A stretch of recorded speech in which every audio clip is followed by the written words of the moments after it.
Hi again, Oswald. Oh, he is a card. Yeah! Half-sibling rivalry, a tale as old as time. Indeed. So, last time you promised us pirates. And we will be seeing some pirates. Excellent. Ventureland is the hub, the next hub world where we could revisit like Oztown. But the actual area itself is called Pirates of the Wasteland. Wouldn't that make it more like Jack Sparrow type pirates? It's based on the ride Pirates of the Caribbean. I have to admit, I actually don't know much about the ride itself.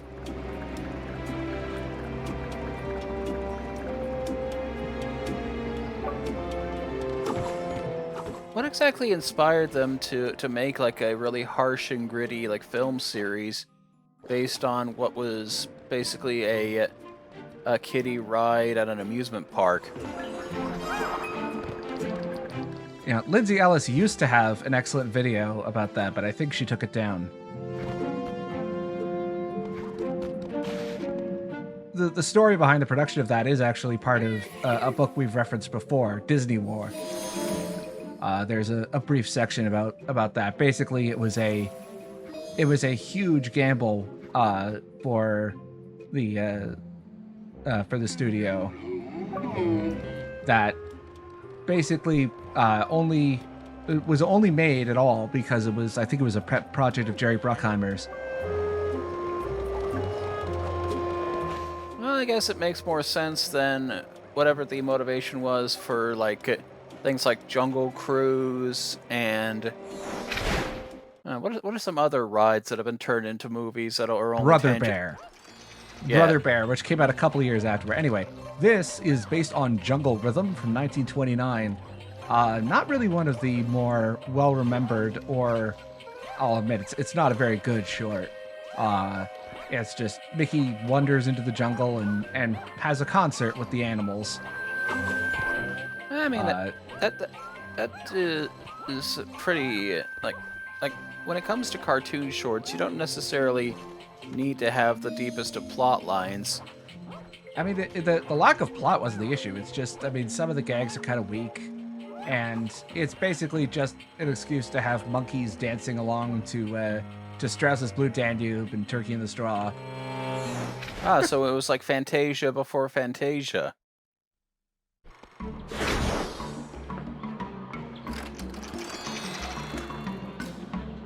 Anyway, welcome to Ventureland.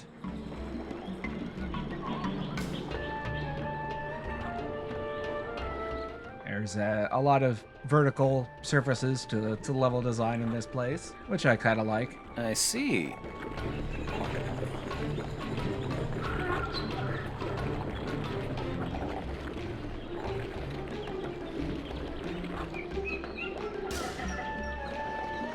Crash Bandicoot's lawyers are on the phone. And they back out when they realize that Naughty Dog has tried to sue Disney. Hey, it's Smee! What is Smee doing here? In this place for forgotten characters, I wonder.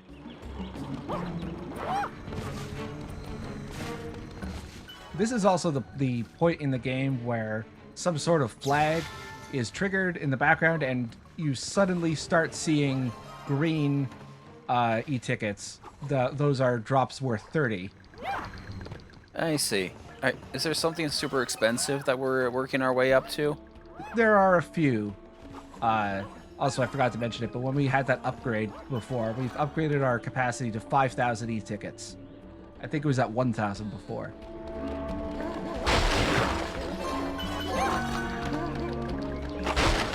Does something look off with Smee? Well, I mean, he looks a little bit washed out compared to his cartoon colors.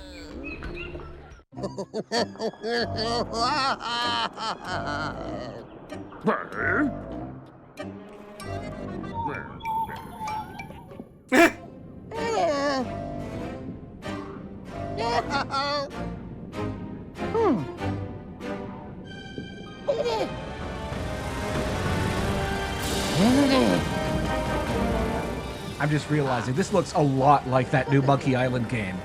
That specific art style. It does, yeah. Oh my god, yeah. Ooh, cyber pirates. Well, actually, more like steampunk pirates. They're off to copy that floppy. Ye wouldn't download a pirate ship.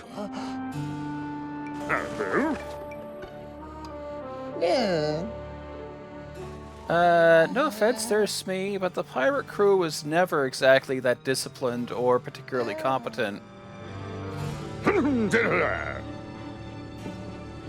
Like, they were getting outwitted by, like a kid in green tights and his bunch of dim-witted, kid friends. So, this is an alternate version of Smee, with a character design based on some concept art done by Mary Blair. She was a storyboarder and concept artist who worked with Disney from like the 40s up until the 70s, I think.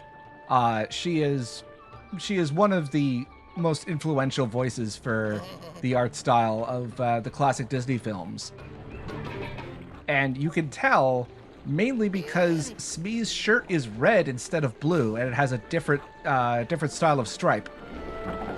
I see, so the reason why he's here is because he's concept art Smee. Yes, this is an unfinished, unused version of Smee, which is why he's in the Wasteland. Huh. That's kind of funny. So that means that somewhere in a part of Wasteland that we can't access, there's that version of Scar when he was still a baboon.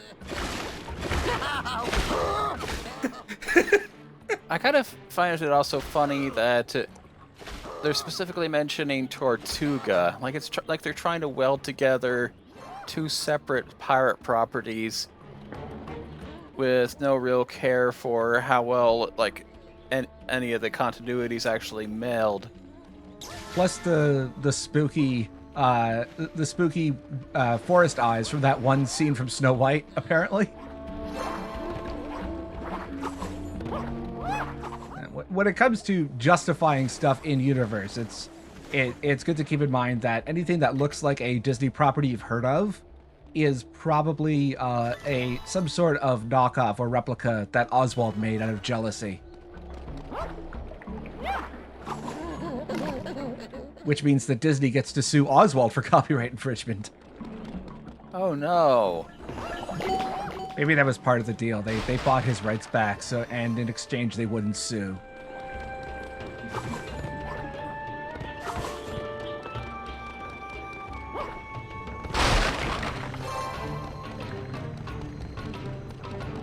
It is kind of interesting that they're going specifically for, I guess, a pirate-themed land. Like, I know that there aren't too many, very distinctive, Disney settings. Like, a lot of them are basically, kingdoms with various kinds of castles, so, you kind of have to take what you can get, but still. Yeah, this is partially based on Adventureland, which I can't remember which park it was from, but yeah, there is in one of the parks there is a jungle and pirate themed area. I'm gonna have to look this up.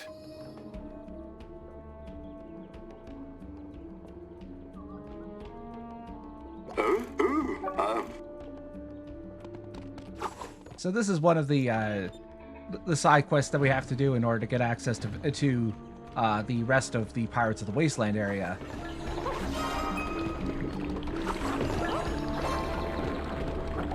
The other two tiki masks are, I mean, they're not exactly well hidden.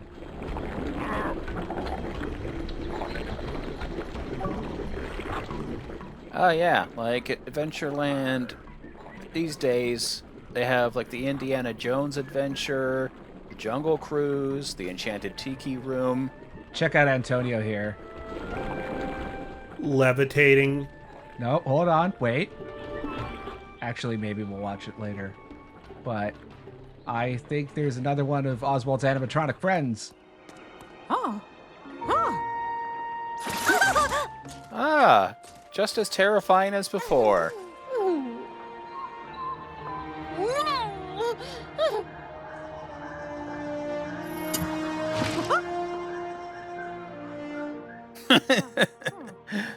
Just kind of yoinking her head out of there. Alas, poor Daisy, I knew her well.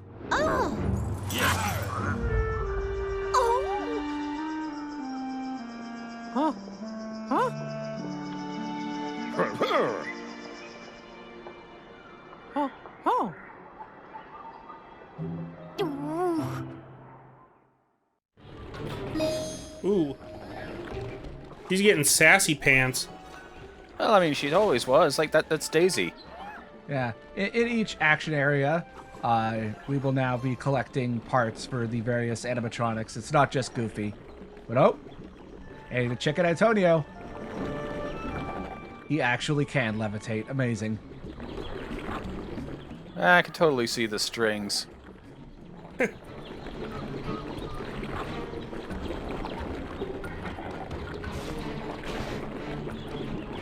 Oh, that's the secret. You can only do it when no one's looking.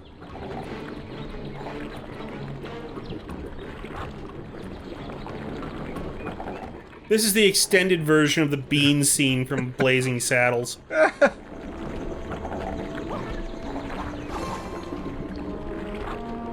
Ah, now this is a classic sort of platforming staple, like having to climb up a water wheel. Yeah, we'll be seeing at least one more water wheel in the next video. Can't wait. I'm all about them water wheels.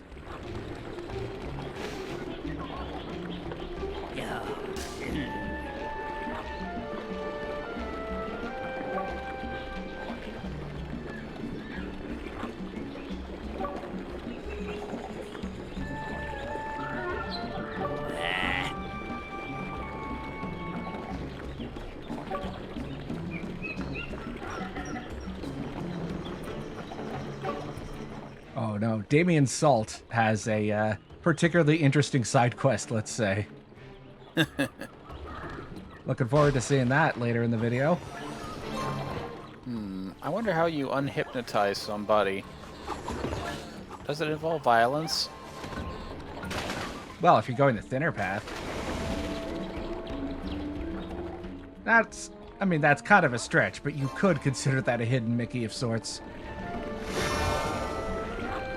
I thought it looked a lot like Mickey. There's the other mask. TVs do not make for great platforms, mostly because of how the aiming works. There will be another sketch that we see later on, which is more properly meant to serve as the temporary platform ability.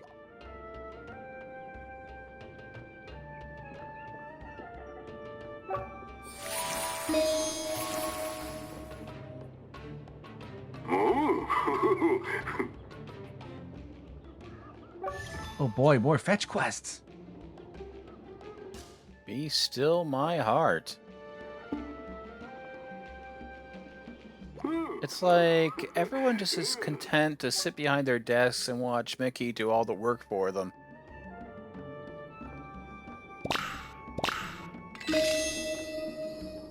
Oh hey, there's concept art for the introductory cutscene.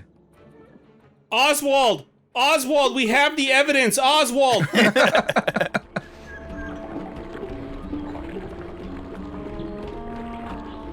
Now, Damien Salt is guarding this chest, and unfortunately there is no way, even if you thin him out. Thanks, Gus. You really are a good moral compass. Eventually. Normally, like, with these kinds of boxes, can't you just, like, spin in order to break them open? That's a chest. You can't. And more importantly, it's a chest that's made of paint. So you can't break it.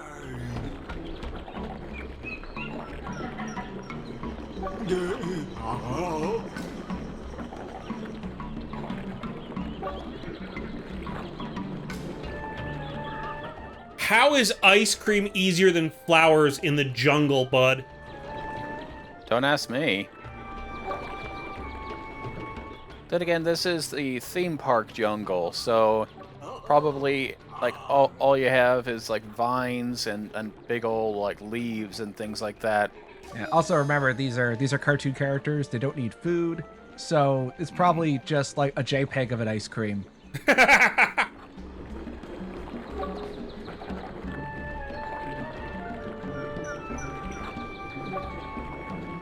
And if you're just following the main story path, this is the quest that is meant to teach you that you can screw up big time if you do the wrong things.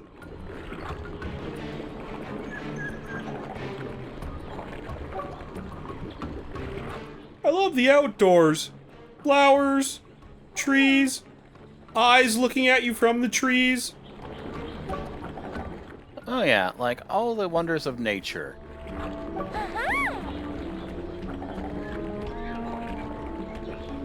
Wait. Now, this is played as a joke, but most adult mammals are lactose intolerant anyway. I would be kind of surprised if cows would actually be drinking milk. Like that sort of, it kind of feels like cannibalism, you know? Tell that to the crazy naturalists who drink their own breast milk. Ah! Ah!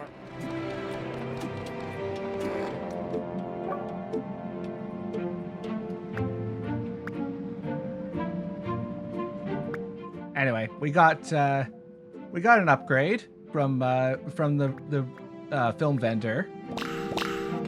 Might as well buy another one on top of that. So at this point, I realized I was gonna have to do some grinding, but I might have done that last time, or I might do that in a later video though. We do need the 100 e-tickets for the ice cream. Yeah, I do think that might have just been a picture of an ice cream cone. Yeah, it's an ice cream NFT. Oh no. Mickey's getting on the blockchain. A non-fudgeable asset.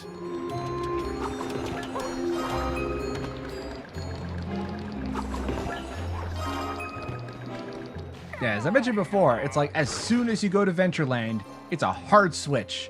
And now everywhere you will get a decent chance of getting a green e-ticket. So any sort of grinding that you did before ends up being somewhat inefficient, is what you're saying. I mean, kind of, but anyway. So we bought the ice cream, but I mean, we should just go to Oztown anyway and get some flowers.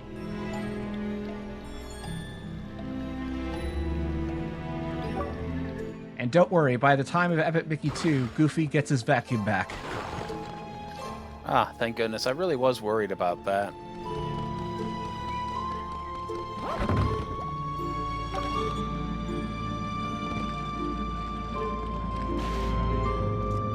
So if we give Henrietta the ice cream, we can technically progress the story, but it will fail the quest.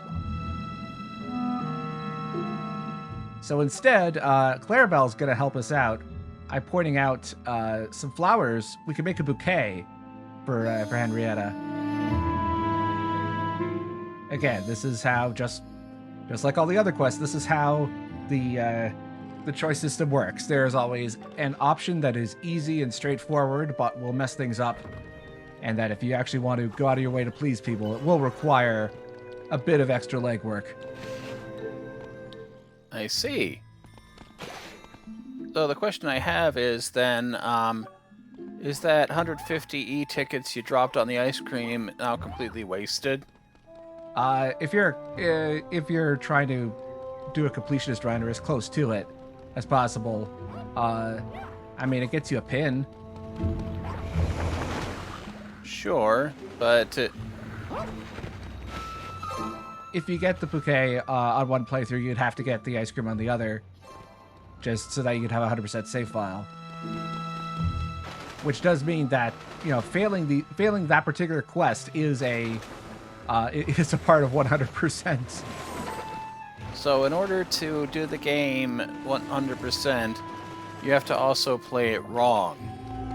But only once. Just the once for fun. But yeah, 3 mutually exclusive playthroughs are required for pure 100%, which I'm not going to do. but I will show off what I think is reasonable within the limits of an LP of this scope. Yeah, like, I wouldn't want you to be, like, knocking yourself out, like, trying to be absolutely 100% with this, because it really does feel like it's not worth it. Although the next game I'm planning for an LP will require two and a half playthroughs, but the second playthrough and the half playthrough are pretty abridged, so it won't drag the pace down as much. And 3 flowers transform into... Oh, okay, just a regular 3-flower bouquet. Yep. I was worried for a second there that it was going to be, like, exploding into, like, a dozen flowers somehow.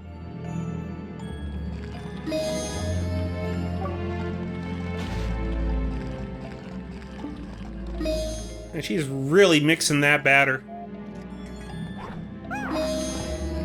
It's just an excuse to keep eating the batter, I think. Ah, like putting the spoon you just put into your mouth back into the mixture. That's Yeah. very sanitary. I mean, she's a cow. And here is the really funny part. Once we talk to Salt.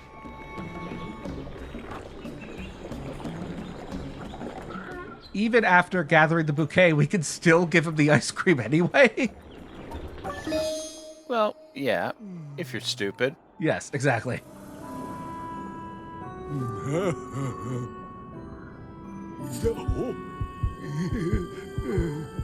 Oh, there we go.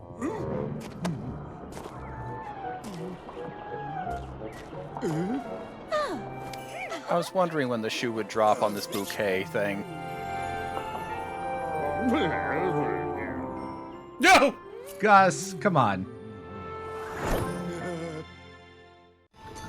This is also the only quest in the game that has a unique cutscene, like one of the special Mary Blair inspired cutscenes for failing the quest. There is a whole other cutscene where Damien gives Henrietta the ice cream. And I'm guessing the results aren't pretty. No. And also, I think when you fail the quest, he will Damien will give you the figurehead, but you have to pay for it. I think it's like 50 e-tickets.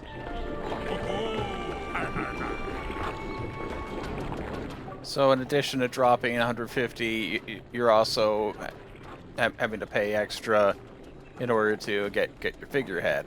So, just great all around. Yep, you gotta pay for taking the cheap and easy route, which ironically no longer makes it cheap. Well, I mean, e-tickets, you can just get those by hitting anything around you, so theoretically speaking, paying your way to victory is easier than putting in the effort to find the things you need. Mm-hmm.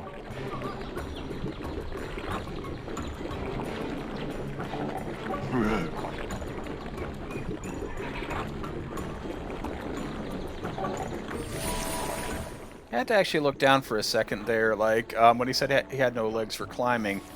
They are pirates, after all. So we're gonna get... Forget I said that. We're gonna be getting the treasure for him. But you can pay... You can outright pay for the compass. And what's really funny about that is that you have to pay 25 e-tickets for it. And he thinks that he swindled you because it was only worth 24 e-tickets. Wow. Crafty businessman. Return on investment. Not much of a profit margin, though. $1 is $1 to some of these guys. Okay, so forget I said what was in the treehouse. Be surprised. Oh my god, it's a teddy bear! Oh! Which I totally didn't accidentally say before. It's adorable. Pat, you old softy.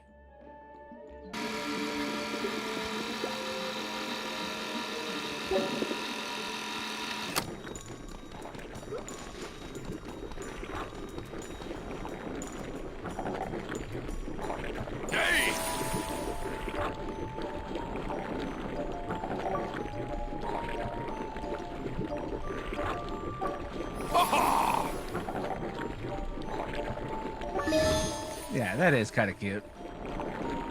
Kinda, yeah. Oh, you're just a big kid, ain't you, Pat? Although I can't help but notice that it appears that his compass might be glued to his hand. Oh, I never noticed that. Oh god, they didn't make a separate character model. Or just remove the compass. I mean, I guess that's the kind of polish that Junction Point weren't able to do because they had to release it a year early. We've been over this before in a previous video, I think. Yeah, I think so.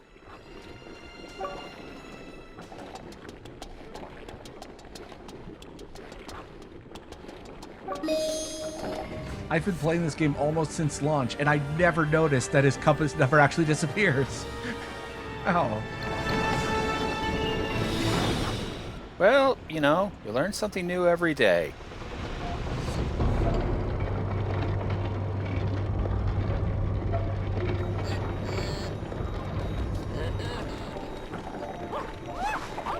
I hope that eventually he'll stop crying.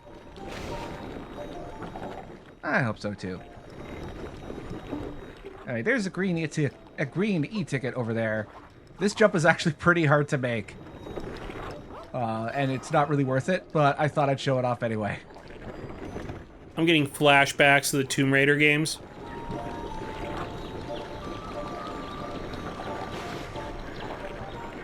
Oh!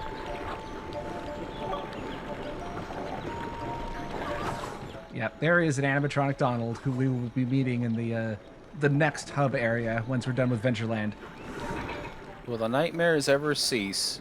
The nightmares haven't even begun. The nightmares are ceaseless. This is Disney. We have such wonderful things to show you.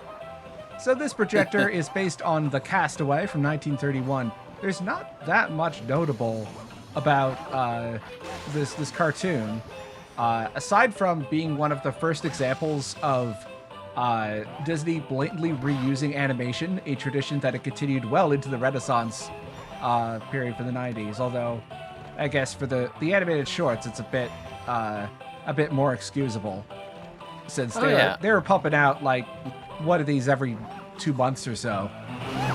Yeah, I don't know if the Aristocats or Robin Hood came first, but there's definitely some recycling there. And I think also, like, Robin Hood might have, like, stolen some animation from the Jungle Book as well. Well, I mean, it is in character for Robin Hood to be stealing that, to be fair, so. It's true. Oh, wow, I didn't think about it that way, but sure. And next time, we will be going into the Pirates of the Wasteland proper and checking out what's going on over there. Maybe we'll be hearing about how this Captain Hook imposter has appeared, despite being relatively popular even today. Maybe we'll get to meet a robot crocodile. Ooh, that would be fun. Oh, personally, I'm hoping we run into Donald, but that's not until the area after this, I think. Yeah, Donald's not the Right. after area of this. We will be meeting Pete Pan, though. I hope you're excited for that. Oh, I am on pins and needles for Pete Pan. Yeah, I unironically love Pete Pan for reasons I can't spoil yet, but he's one of my favorite side characters in this game. Well, I'm sure we'll all get to appreciate him once we see him in the next video.